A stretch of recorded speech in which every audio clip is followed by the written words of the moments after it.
Patrone ha 21 anni, è nata e cresciuta in un angolo di Paradiso, Santa Margherita Ligure, una piccola città nel parco di Portofino meta di turismo internazionale. Michela è affetta da esiti di paralisi cerebrale infantile e in questo piccolo spicchio di Liguria la conoscono tutti. È felicissima, veramente ha un'emozione e una felicità che siccome è tanta non riesce a gestirla. Però devo dire che oggi ha fatto un passo da gigante, perché essere riusciti ad arrivare qui a Villa Durazzo per me è già una conquista, perché nelle emozioni purtroppo lei vuole ma poi non ce la fa. E invece oggi siamo molto contenti per essere riusciti a farle godere di questa giornata bellissima che hanno dedicato a lei. Com'è vivere con Michela tutti i giorni? A Santa Margherita le vogliono tutti bene.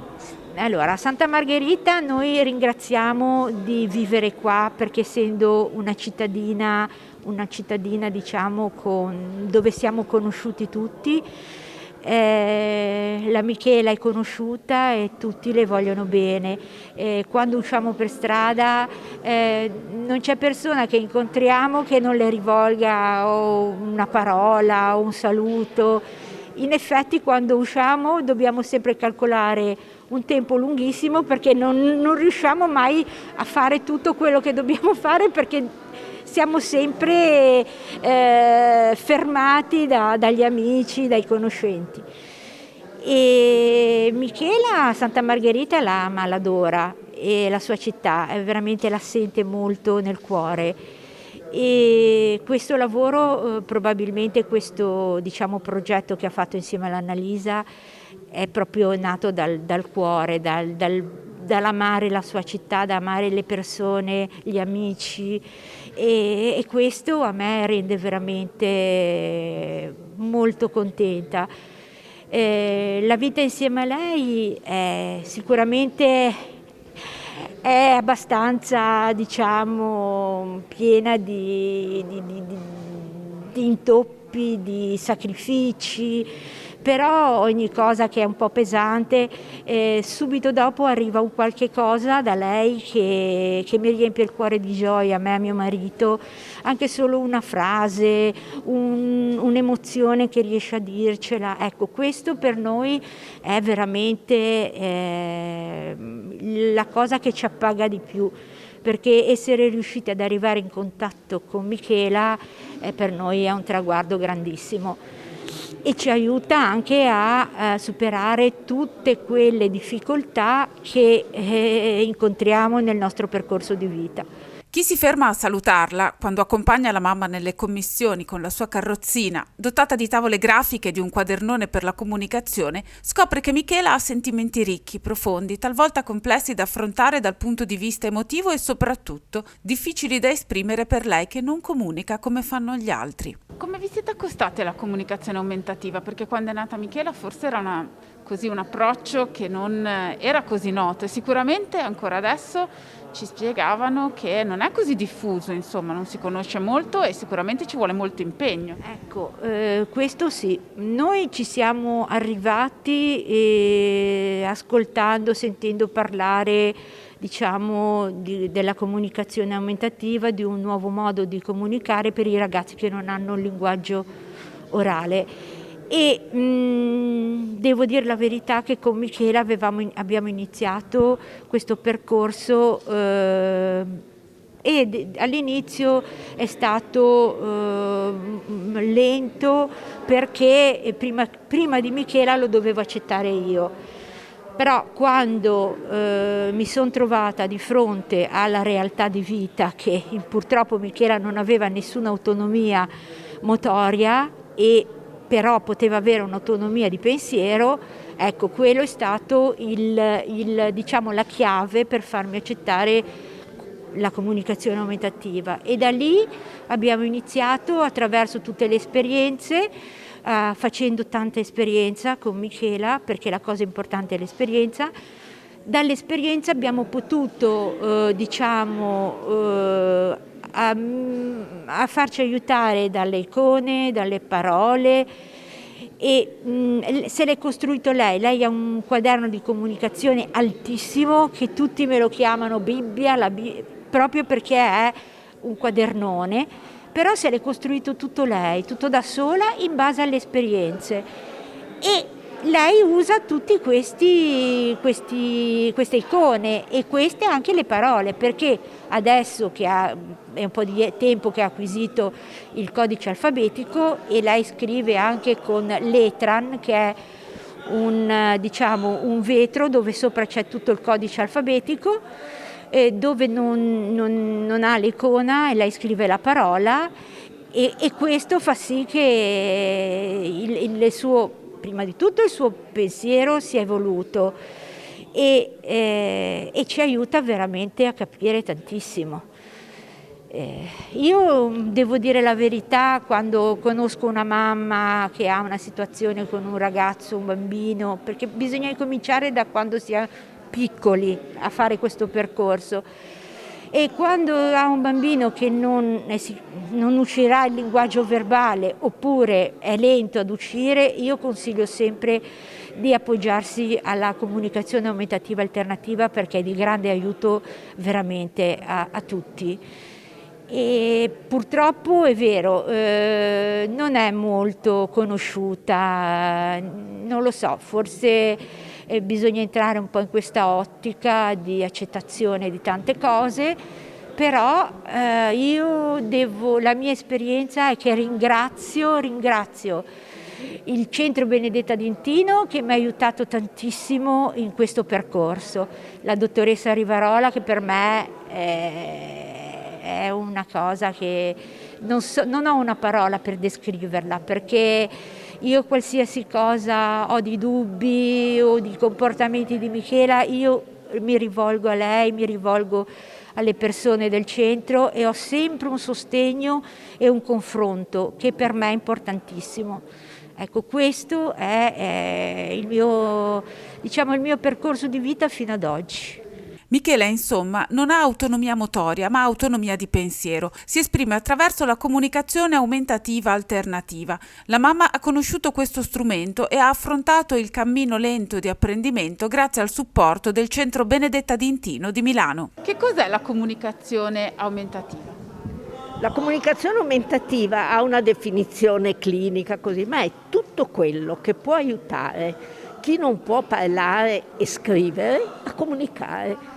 Quindi sono senz'altro gli strumenti semplici o strumenti tecnologici. Adesso tutti conoscono per esempio il puntatore oculare che usano i malati di SLA, quindi ci sono tanti strumenti, ma quello che conta sono le strategie che si uniscono per fare in modo che ogni persona utilizzi le modalità naturali che ha, delle possibilità vocali che ha, cioè i suoni sono significativi, e anche gli strumenti, quindi è un po' tutto questo.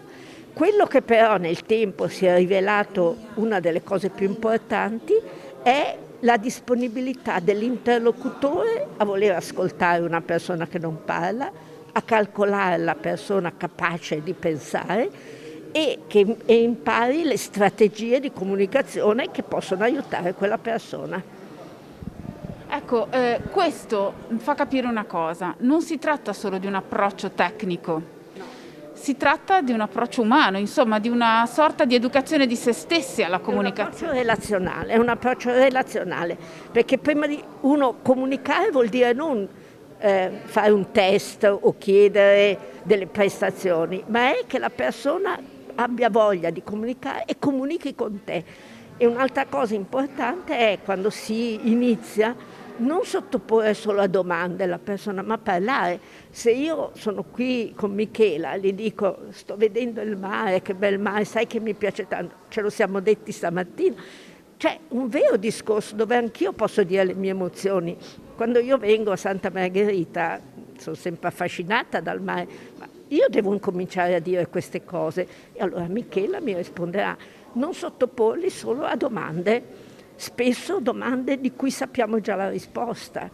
Spesso, per esempio, facciamo delle domande mal poste, per esempio dire una cosa: non vuoi più, no? Se una persona ha solo la possibilità di rispondere sì o no, bisogna fare la domanda corretta, conoscendo le sue possibilità.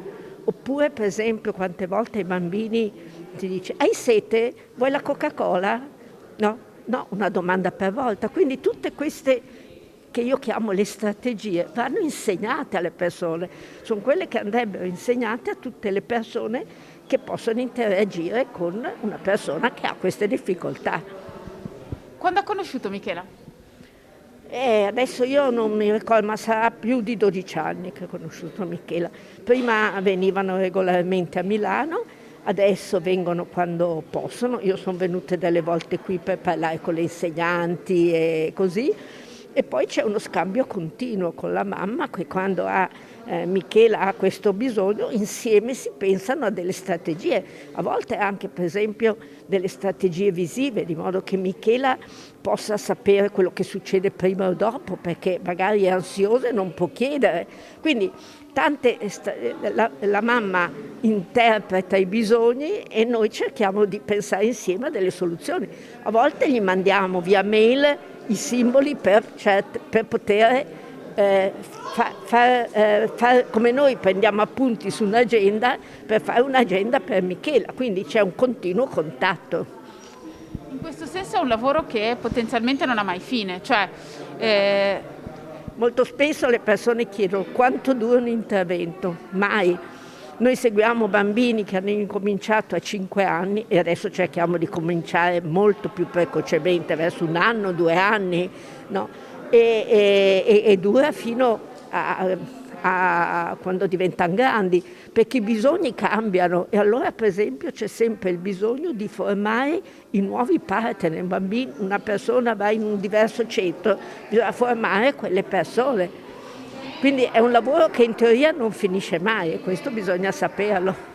Grazie alla comunicazione aumentativa e al suo approccio educativo e clinico, Michela ha scritto una guida turistica della sua città, la città che ama e che descrive in maniera inclusiva attraverso segni grafici accessibili a tutti, appunto. La guida è in distribuzione nella biblioteca civica. Mi rendo conto che effettivamente per chi non conosce la comunicazione aumentativa alternativa sia un po' difficile da immaginare come qualcuno che non ha la possibilità di parlare, di esprimersi verbalmente, possa arrivare a fare una guida turistica.